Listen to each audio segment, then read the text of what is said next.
Assalamualaikum warahmatullahi wabarakatuh. Perkenalkan, nama saya Rizky Rafelansyah dari 12 Perbakan 1. Nah, pada kesempatan kali ini izinkan saya untuk menjelaskan sedikit materi dari pelajaran Bahasa Indonesia, yaitu tentang cerita sejarah. Nah, tanpa berpikir lama-lama lagi, kita akan membahasnya ya, yaitu mengidentifikasi informasi dalam cerita sejarah.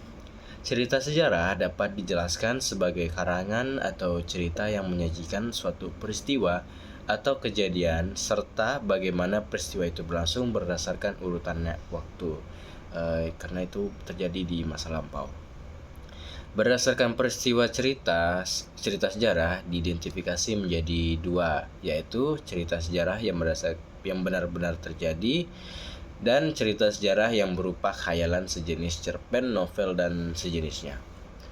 Berdasarkan tujuan, cerita sejarah dapat diidentifikasi menjadi dua lagi, yaitu cerita sejarah ekspositoris yang bertujuan memperluas pengetahuan pembaca dan cerita sejarah sugestif yang bertujuan merangsang daya khayalan pembaca. Nah, menurut Nugroho Noto Susanto yang menyatakan bahwa adanya 4 fungsi sejarah, yaitu fungsi efektif, fungsi inspiratif, fungsi instruktif, dan fungsi edukatif. Fungsi rekreatif adalah sejarah yang memberikan perasaan senang kepada penikmatnya. Fungsi inspiratif, sejarah bisa mengembangkan inspiratif menjadi imajinatif dan juga kreatif. Fungsi instruktif adalah sejarah yang dapat dijadikan alat bantu untuk pembelajaran. Nah, fungsi edukatif dapat dijadikan pembelajaran dalam kehidupan sehari-hari. Cerita sejarah juga memiliki beberapa struktur, diantaranya orientasi. Nah, apa itu orientasi?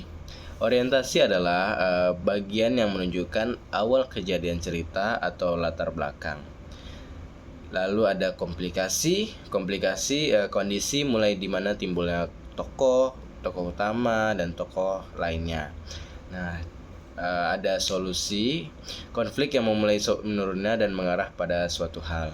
Lalu ada preorientasi yang berisikan opini dan komentar penulis tentang peristiwa yang diceritakan dalam teks.